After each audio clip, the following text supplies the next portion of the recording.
I wanted to start just by reading you the testimony of a doctor who was actually involved in a euthanasia trial where he was in the dock, so he was the one being tried. And I want you to listen very carefully to this, then I'll make some comments about it.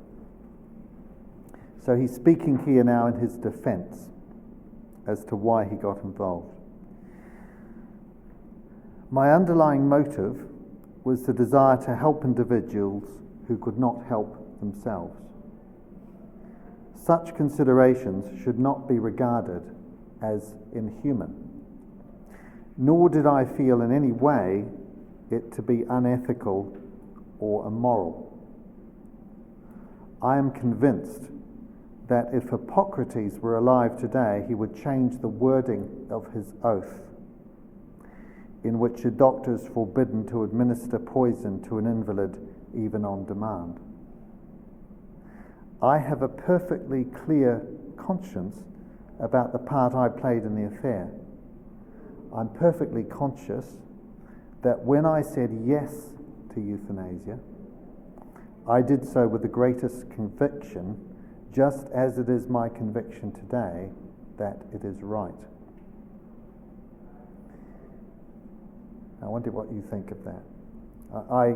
When I'm talking on this issue in secondary schools in Britain, I will often start by reading this out, and then I'll ask them a question. I won't ask you the same question, but I'll say, put your hand up if you feel that this is the compassionate response of a compassionate doctor to this issue. And inevitably, I will get a forest of hands. I'd say between 90 and 95% of British secondary school students will be with this person. And I usually don't tell them who the person is until the end of the lecture, but I'll tell you. The words were actually spoken in 1946 by Karl Brandt.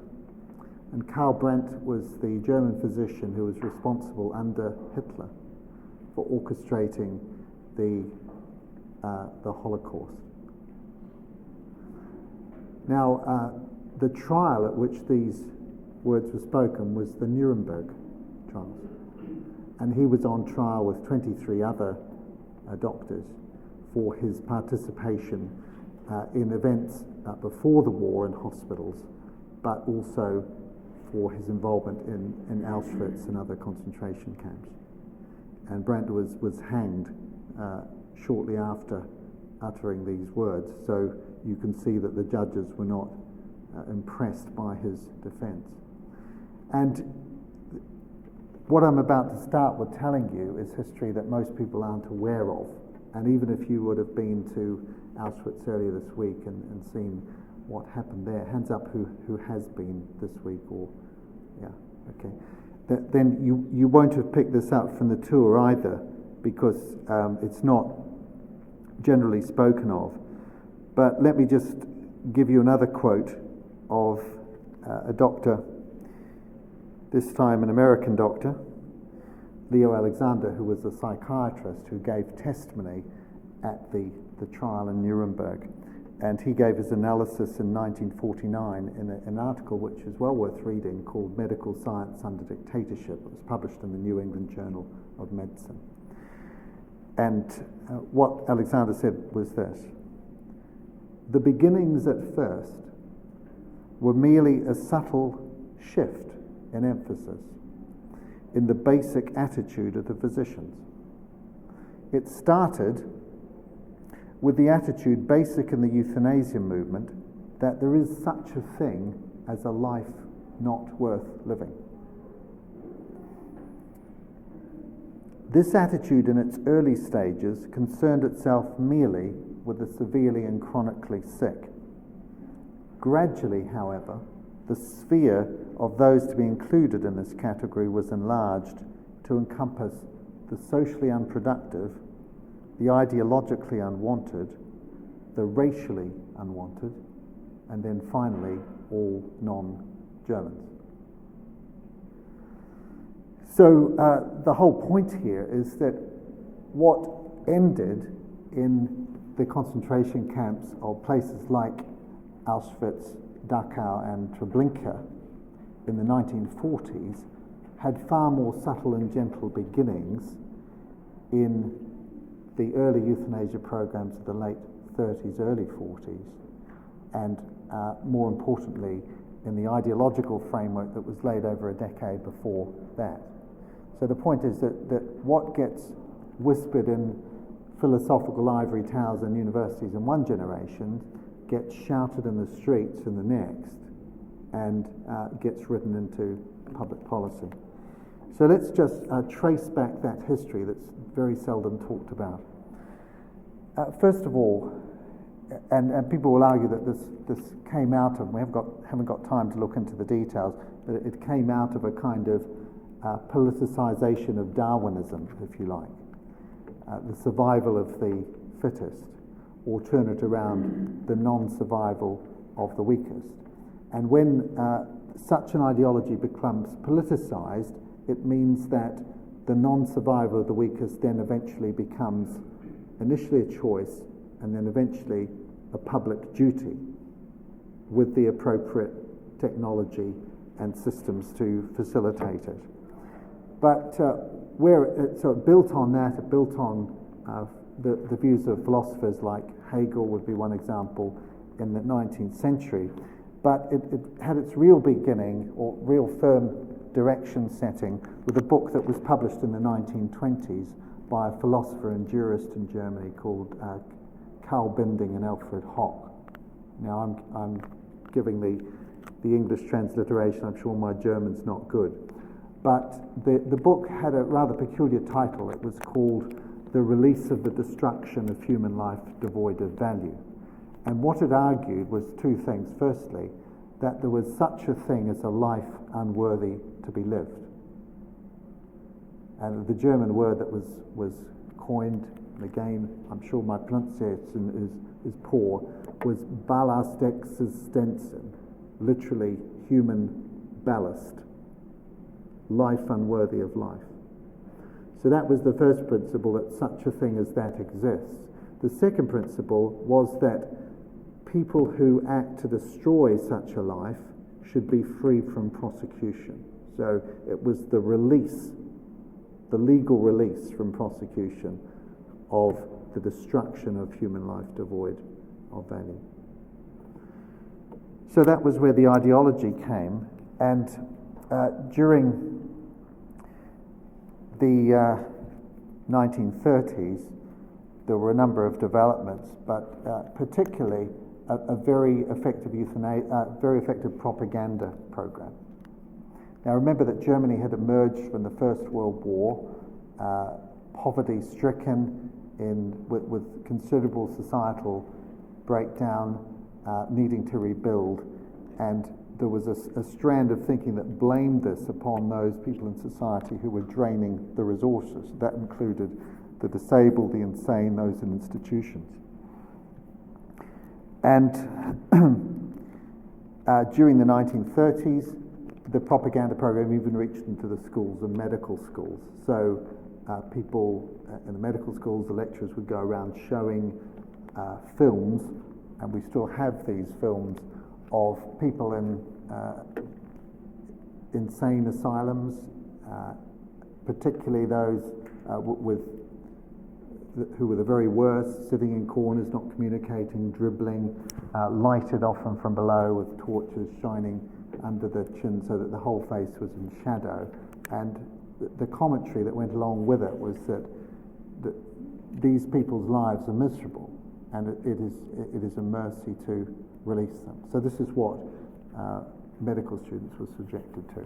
But even with school children, mathematics problems saying how much money could be freed for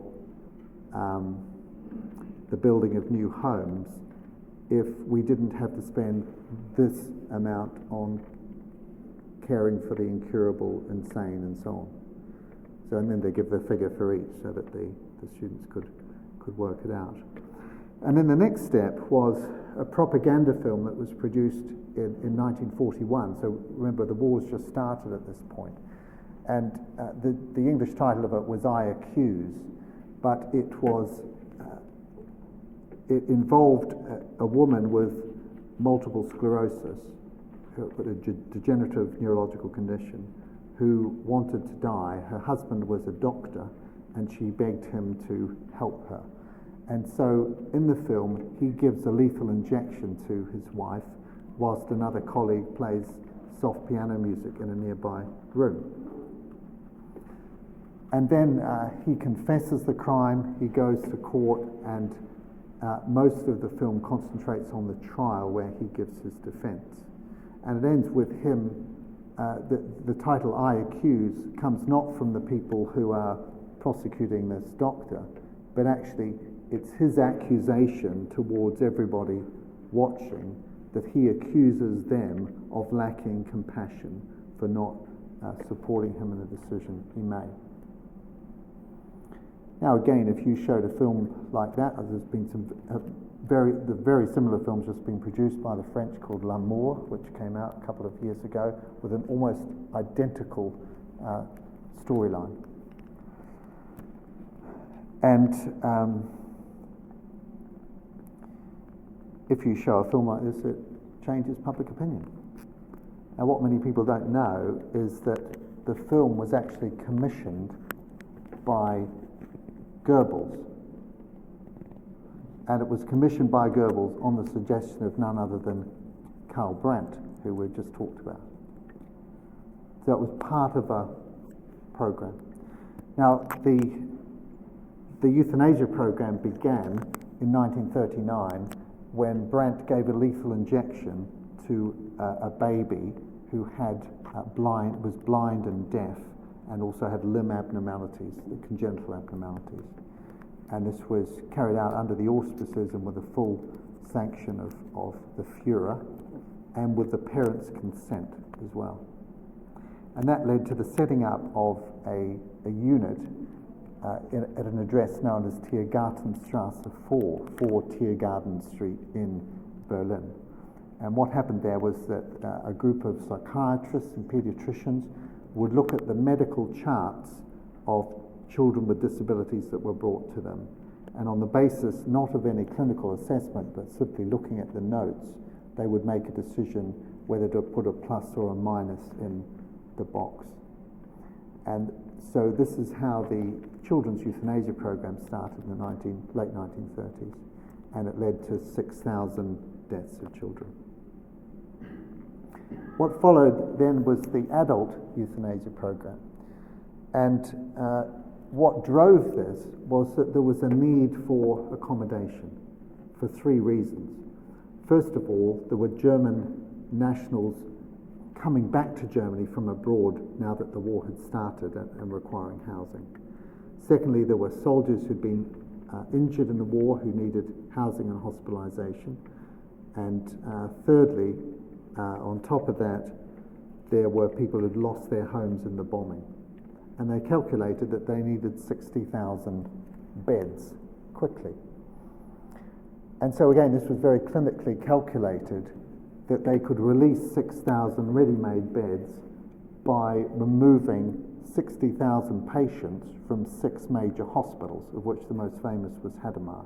And these were adult hospitals looking after elderly people and people who had psychiatric conditions, who were mentally ill.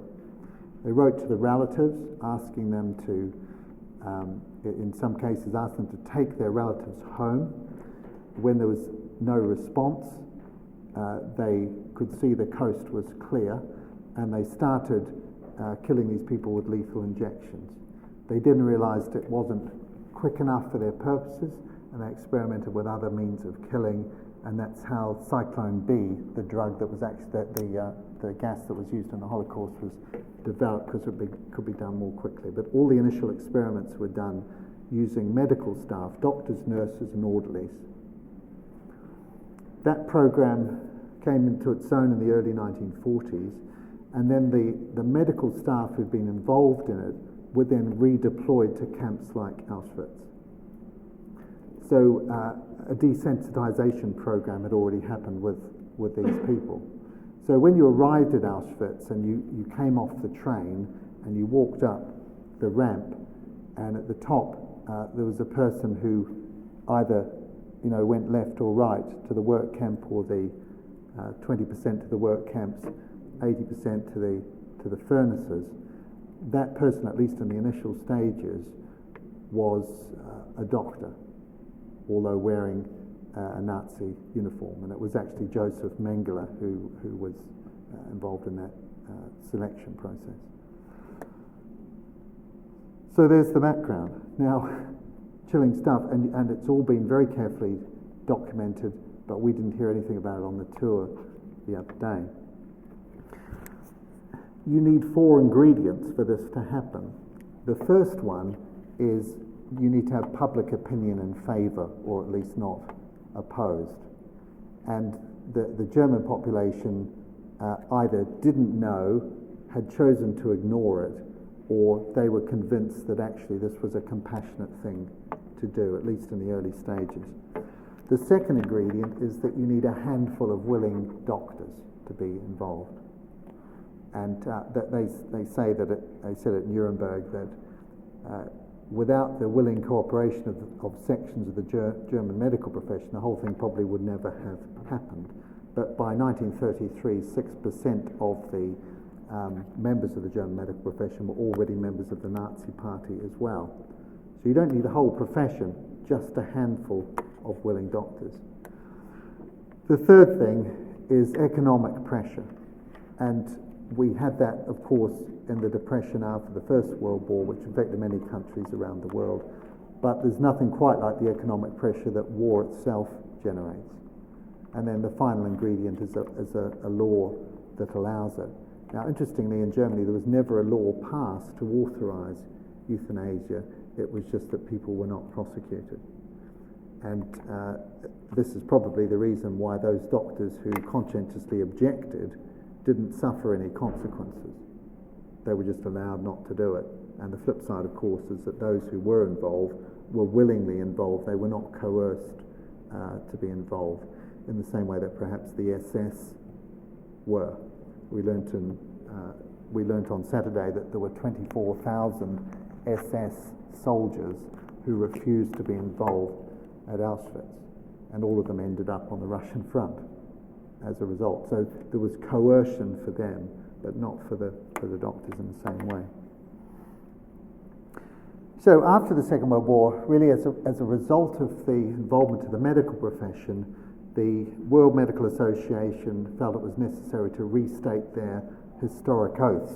And the Hippocratic Oath, which was drafted in 600 BC, contained the clause, "I will give no deadly medicine to anyone, nor suggest such counsel."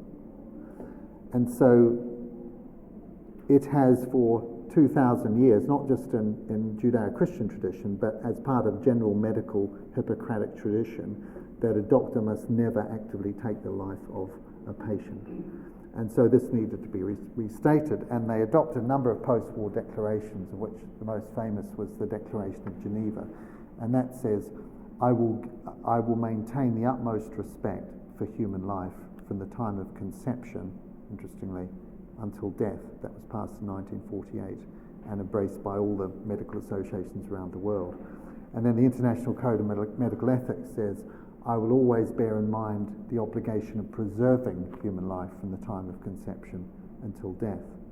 And then later, interestingly, as recently as 1992, the Statement of Marbella was adopted by the World Medical Association, which says that assisted suicide, like euthanasia, is unethical and must be condemned by the medical profession. So whereas the views on abortion have changed quite dramatically, as a general rule all around the world, in most countries, the majority of doctors remain opposed to any change in the law to allow euthanasia. So there's our background. Now, when we talk about this issue, we need to first get our definitions right, and euthanasia is the intentional killing of a person whose life is felt no longer to be worth living, and the intentional killing of a person whose life is felt no longer to be worth living. and generally it's done on compassionate grounds. It can be voluntary, where the person asks for it. It can be involuntary, where the person hasn't asked, but it happens anyway. Or it can be non-voluntary, where the person is incapable of asking for it simply because they lack mental capacity. Maybe they have dementia or head injury or whatever. And then assisted suicide is where the doctor helps the patient to end their own life. So the final act is carried out by the patient, either by injecting, pushing a button, or whatever. Now it's important, we would argue that the two acts are morally similar, morally equivalent, because they both involve the intentional ending of a person's life. But in terms of law, they're often treated differently because of who does the final step on it. Now, there are several misconceptions about it, and it's worth just saying a word about each of these. The first is that that withdrawal of treatment is not euthanasia. Withdrawal of treatments can sometimes be unethical. For example, in the case of a young person who has pneumonia, which is easily treatable, but they'll die without treatment. If you neglect to treat them, then that's profoundly unethical. It's called negligence. But it's different in quality from euthanasia, because they're dying from the disease rather than from something that you are doing actively to end their life. And withdrawal or withholding treatment can actually be good medicine in the circumstance where death is imminent, inevitable, you're powerless to stop it, and when the treatment itself is worse than the disease. So there are occasions, perhaps in very advanced cancer, where you might decide that further chemotherapy is not going to offer a cure, and the side effects in terms of nausea, vomiting, diarrhea, or whatever, will make the last days of that patient's life so unpleasant that it's better to withhold that treatment. So with active killing, always wrong and unethical. Allowing someone to die may be wrong, but it may also equally be good medicine in certain circumstances, simply recognising medicine's limits. And Martin Lloyd-Jones, who was a famous British preacher and a doctor, when he died, allegedly said in the closing days, "Please don't hold me back from the glory." So he was saying, no more treatment. Treatment at this stage will be worse than the disease. And I think it underlines the fact that we can make two mistakes in medicine. We can undertreat people inappropriately, but we can also overtreat them, giving treatments of diminishing value when all hope is gone and where the side effects are unacceptable. Secondly, morphine and double effect. If you're giving strong pain relief to relieve pain, and as a secondary result, but not your intention, the patient's life is shortened because of that, that's not euthanasia. The key ethical difference is that your intention was not to kill the patient, but to relieve the pain. Now, having said that, this is something that is probably more talked about by philosophers than doctors, because a doctor who works in palliative medicine, which is medicine at the end of life, will tell you that in good hands, the therapeutic dose, which relieves the pain substantially, is always lower than the lethal dose, which kills the patient. So in other words, if someone's claiming they have to give a huge dose of morphine to relieve the symptoms, then they are either being deceitful or they're incompetent. They don't know what they're doing. Okay. Thirdly, refusal of treatment. If a mentally competent patient, someone who's able to make decisions, refuses a treatment, a life-saving treatment, and they die as a result from the disease, that's not euthanasia. It's refusal of treatment. And the reason we're going through those in some detail is because there's a huge amount of misunderstanding about these basic things within the general population and in the churches. So next, third section, where are we at in Europe and around the world today? And we could spend a lot more time on this, but I'll just give you a summary. There are 4 countries in Europe where the law has changed to allow assisted suicide or euthanasia or both. In the Netherlands, euthanasia has been legally sanctioned for about 25 years. In other words, it's been very difficult for any doctor to be prosecuted provided they follow a set of guidelines. And so euthanasia numbers started to escalate in the Netherlands in the 1990s, but it wasn't formally and properly legalised until 2001.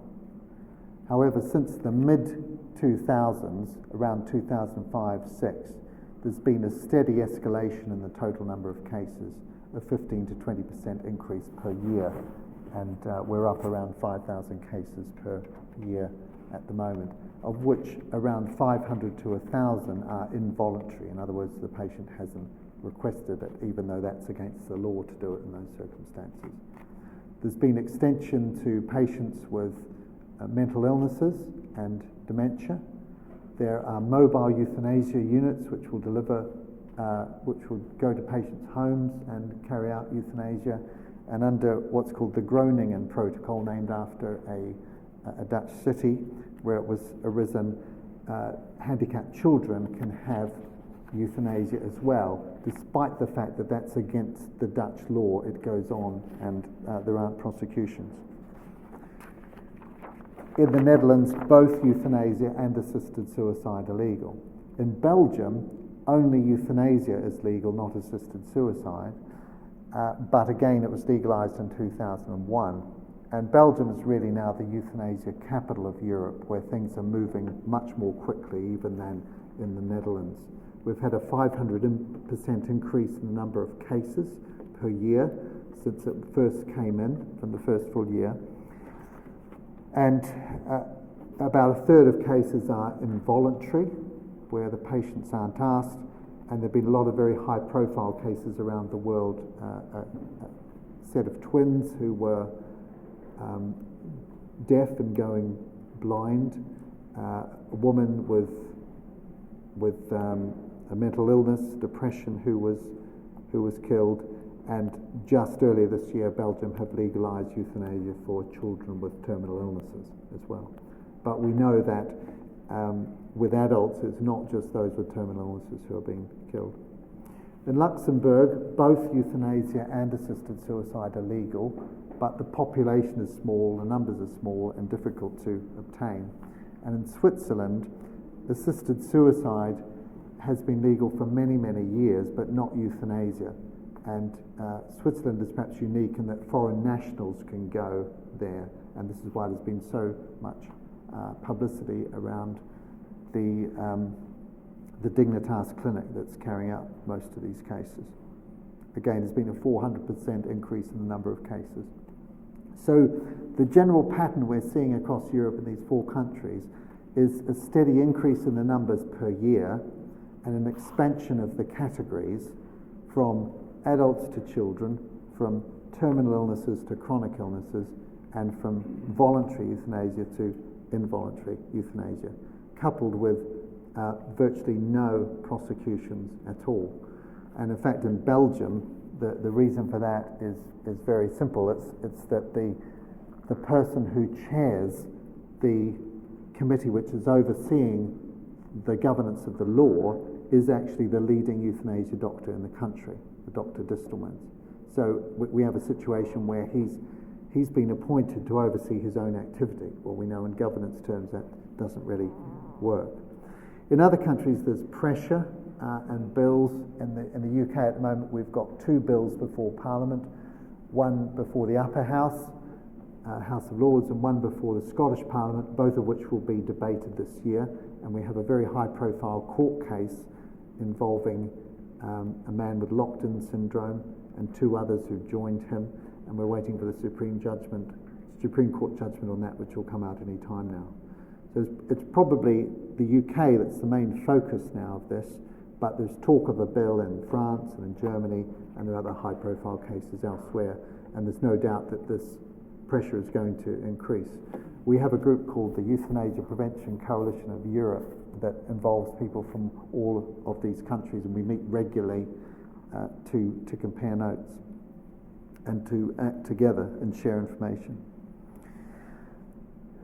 Now, I talk here about economic recession and demographic shift, and there's another feature to this whole thing, and that's that the population structure in most Western countries and in European countries is changing, so that the population pyramids in the year 1950 used to look a bit like Nigeria, like this. So at the bottom of the pyramid you've got lots of young people and very few old people at the top. Now the population structures look pretty much like this in most European countries, pretty even all the way up. But in 2050 it's going to be like this. And that's for two reasons: because older people are living longer, there's better medical treatment, but also there are far fewer births taking place. Part of that is due to abortion, but part of it is due to economic factors, people voluntarily choosing to have smaller families.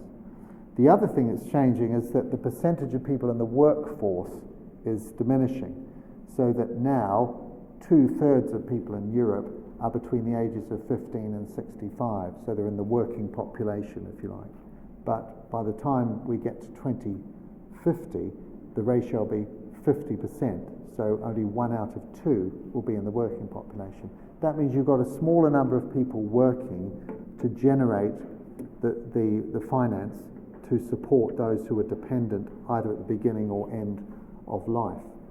And you put that together with escalating debt, rising unemployment, economic recession, you've got quite a lethal cocktail. And so some commentators have been led to say that there's a real danger that the generation that killed its children through abortion could well be killed by its children through euthanasia, unless something happens to change that. Now, I'm painting a bleak picture necessarily, because I think the dangers are really huge, which is why it's so important to resist these moves that we're seeing. I think what we're seeing is that we're now in a post-Christian society, so we see more and more people are atheist, and more people have secular humanist worldviews, and so they have these four things acting together. The first is autonomy. It's my choice. Then there's what I call personal peace. This is what we want, and an unwillingness to face any degree of suffering, it seems to me. And then thirdly, there's the whole issue of technology. We can do it. And then finally, you put into that mix moral relativism. Why not? And I think that, coupled with a loss of hope about life beyond death and loss of hope in this life, and perhaps people investing their lives in the idols of materialism and personal peace. And the question is, what happens when those things are threatened? And the problem is a lot of people are living for, they've built their lives on foundations which could be taken away. And when we build our life on the foundation of Christ and the hope of eternal life, and we see hope in the future in spite of suffering, we have a different attitude when these things happen. But if your meaning in life comes from the fact that you're healthy and can be involved in certain activities, or your ability to earn money, or the fact that you've got people around you who will love and support you, those things can all be stripped away and leave you in a situation. So we had a peculiar situation in Britain recently where we had a young man of 15 years of age who got advanced bowel cancer, and he had treatment, but it was incurable. And this was a young man with an incredible attitude to life. He really loved life, he enjoyed life, he wanted to make the best of every moment he had left of life. And so he went on and did all these things, jumping out of aeroplanes and visiting various places and so on. But then, as he got worse, he then decided that he wanted to do something that would make an impact to help others in his situation. And so he started a campaign to raise money for child cancer research and care. And he raised over £3.5 million on a campaign. And, you know, we see pictures of this guy a few days before death with a big smile on his face, you know, life is great, I treasure life. And people watching this said, this man, you know, lived more lifetimes in the 4 years between his diagnosis and death than most people do in a whole lifetime. Now contrast that, on the other hand, with a celebrity couple in Britain, Richard and Judy, who, you know, celebrities, I'd say, were members of the liberal elite, humanists, and they were interviewed and said, and he said, if ever I got cancer, I'd want to take a glass of gin and a gun into a room and shoot myself through the head. Now these are people in their 50s who've got probably 3 decades of life ahead. Now why is it that we have a man who's critically ill, who's full of zest for life, and another person who's just fearing that possibility in the future, but they're talking in this way? And it is an ideological thing. Okay, so what does the Bible say about this whole issue? And this will be a rapid transit through, but there are important biblical principles. There are 2 cases of euthanasia in the Bible, interestingly. So we have Abimelech, one of the judges, who was a bad man, storing a tower. A woman threw a millstone off the top and hit him on the head. And as he's dying, he says to his armor bearer, please kill me, so that it cannot be said that a woman killed Abimelech. You might say, you know, he sought death with dignity, if you like.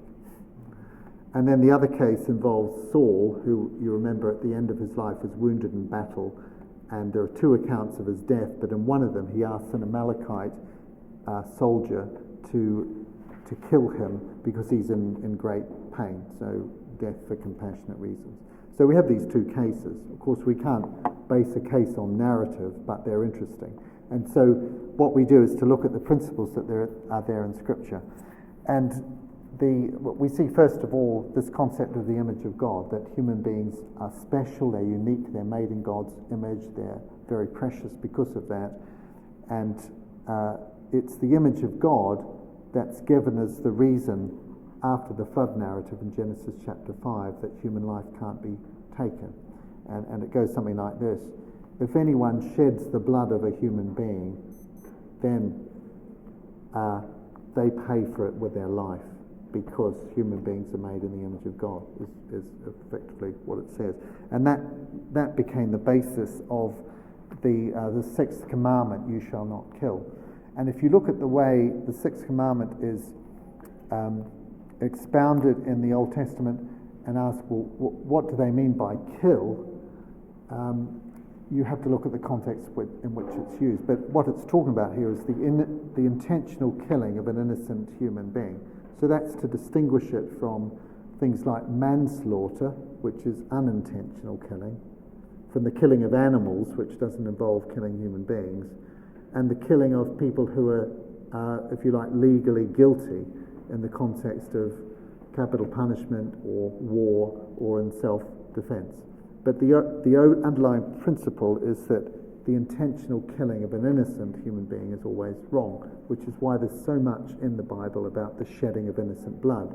And you might remember that the fall of the southern kingdom of Judah, remember how the 12 tribes split into 2 nations, with the 10 tribes going north with Israel that were wiped off the map by Assyria. And then you had the southern kingdom of Judah, which lasted longer until it was taken into Babylonian captivity. And if you read the books of Kings and Chronicles, the reason that the Lord gives in the Scriptures for the eventual destruction of the southern kingdom was the fact that King Manasseh, one of the last kings, shed so much innocent blood that the Lord was not willing to forgive. And even though his son Josiah was a just and upright man who brought about religious revival, nonetheless, as a result of the sins of Manasseh, it wasn't just the shedding of innocent blood, idolatry as well, but it's the shedding of innocent blood that was particularly picked out. And we know we are fallen creatures. Human beings are capable of great evil. If anyone doesn't believe that evil exists, then you just need to take them for a walk around Auschwitz, and we see it in its fullest form there. But of course, we see it. All of us see it in our own hearts as well, in lesser developed form. As Christians, of course, we see things in the light of eternity, and death is not the end. It's a gateway to judgment and one of two destinations. And our eternal hope is that we look to a new heaven and a new earth. And then we would argue that we see things through the eyes of faith, which makes at least some sense of suffering, or gives us the ability to bear it in a way that wouldn't be possible, in the light of hope that we will be resurrected with Christ and have bodies like his and be reunited with our loved ones, and then in the light of love that we're called to bear one another's burdens and to help one another. And I put here the third way of redemptive love. Now, what I mean by that is that the reference here is to John 8, which is the woman caught in adultery. And you remember that the people brought this woman who was caught in the act of adultery before Christ, and they gave him a choice. Moses' law says this woman should be stoned to death, but what do you say? And Jesus either had to pronounce the verdict, or let the woman off. Both of them seemed to be morally wrong things to do because of what the law had said. And of course he said, let he who is out without sin cast the first stone, and they all went off. But he was the only person there who could have carried out the sentence. But he chose not to. He forgave the woman, he called her to repentance. He then went to the cross and paid the price for her sins and all of ours as well. And we don't know whether that woman became a believer, but we do know that Christ's death and resurrection were sufficient to pay the price. So he had the choice of judgment or letting off, or the path of the cross, which is the path he took. And I think when we look at the issue of euthanasia, it seems like a choice. Either we let this person die in serious pain, or alternatively, we give them a lethal injection. It seems an impossible choice. But actually, there is a third way here, and I'd say it's the way of the cross, because it involves investing our time and energy and resources in caring for that person in a way that addresses not just their physical pain, but also their emotional and spiritual suffering as well. And that's the costly route that we walk as followers of Christ. And this is why in history it's been Christians who have pioneered the growth of the hospice movement and the development of the specialty of palliative care as well. They've been right at the forefront of doing it.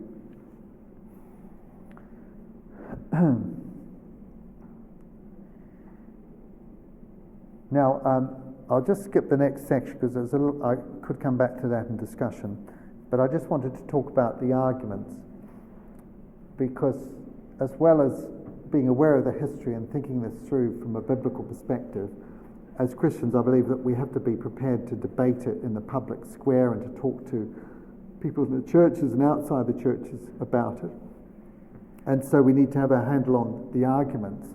And it's not enough simply to argue from the Bible with people who don't accept the authority of the Bible. So we can use Christian arguments, but we put them in secular language to convince people. So this is one of the things that we've found works effectively.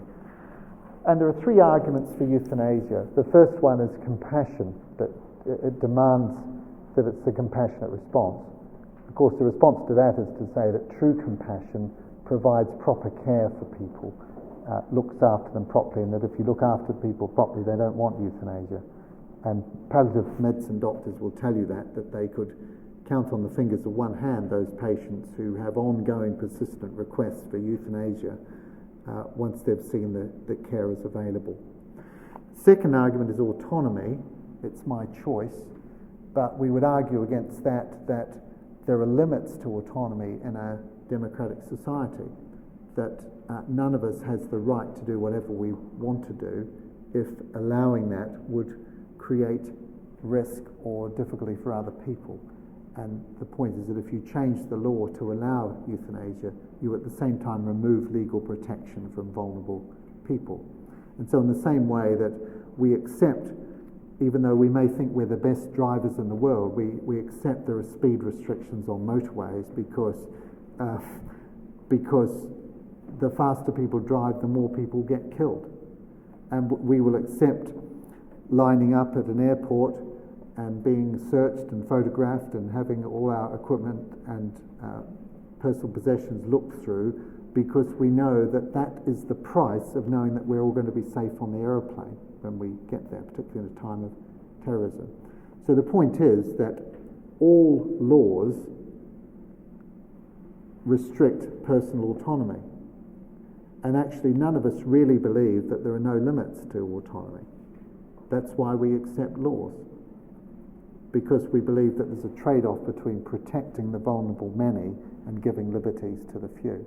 And so that means that, yes, even in the most deserving cases, you say, or you think the cases that sway you most in your heart, you say, no, if we change the law, the price is too great. We've got to invest it in better care.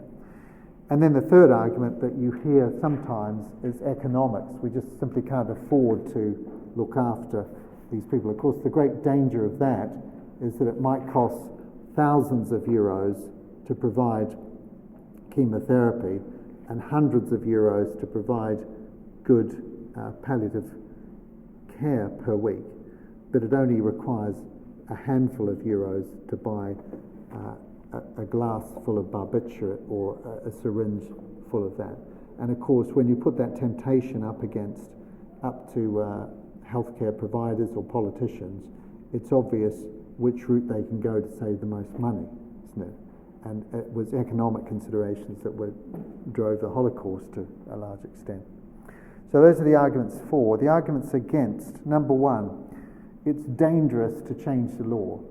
It's dangerous because once you change the law to allow euthanasia, you put pressure on vulnerable people to end their lives out of fear of being a burden to others, either a financial or emotional burden.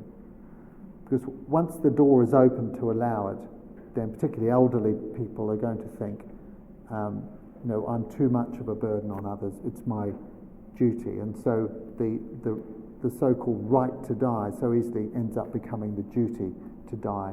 And there are very subtle forms of coercion that can operate within families.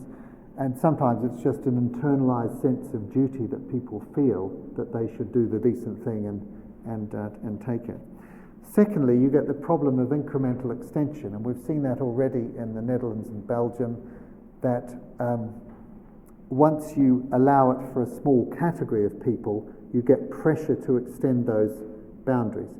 So it starts with voluntary, it becomes involuntary. It starts with terminal illness, it goes to chronic illness. It starts with adults, and then people will say, well, what about children aged 12 to 14 who are mentally competent and so on? Exactly what's happened in Belgium.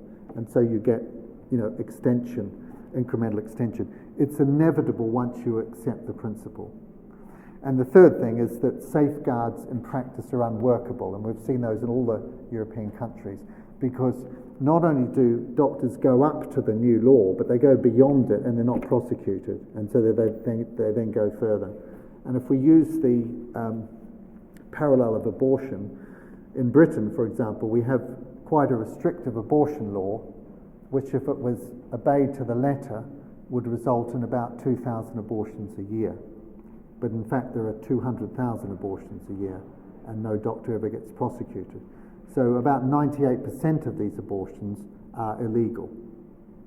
So it's not just what the law says, it's what doctors can do and get away with.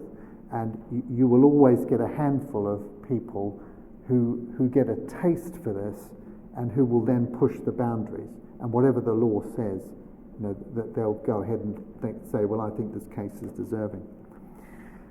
Secondly, it's unnecessary to change the law, because what we should be doing is investing in good care.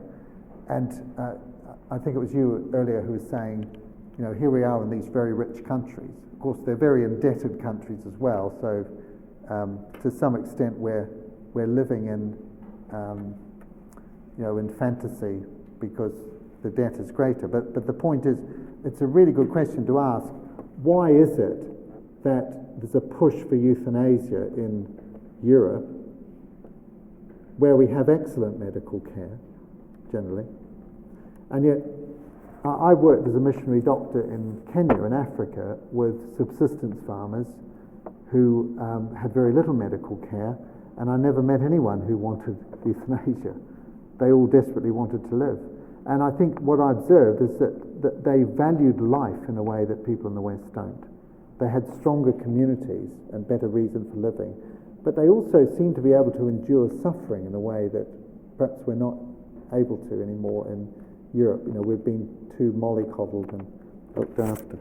And then the third reason is that for not changing the law is that the best law is one which balances justice and mercy. Now, what do I mean by that? Well, I think the very best laws in this area are those which give a blanket prohibition on all medical killing for any reason, whether it is euthanasia or assisted suicide or whatever. A blanket prohibition with strong penalties. But they also give discretion to prosecutors and judges to be able to exercise mercy in the hard cases. And those are the kind of laws that exist in most countries in Europe at the moment.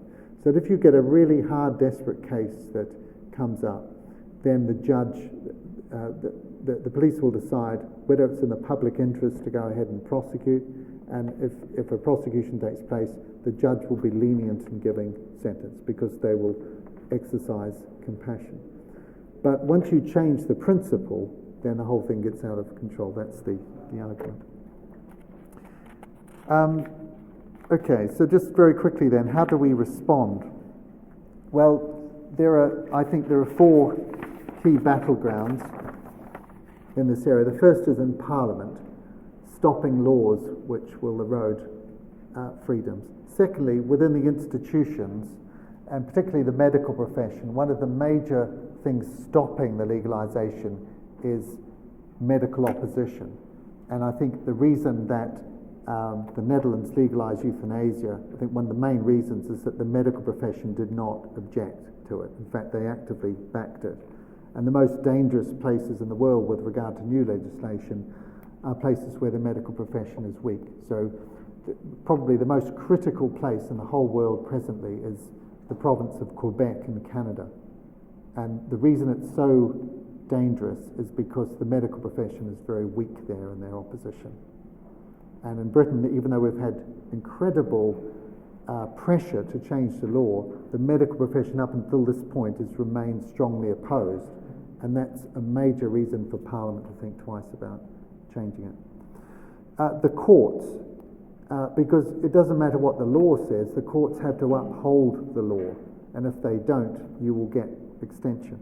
And then finally, the media and public opinion is a big battlefield, because the battle here is won or lost ultimately in the living rooms of ordinary people.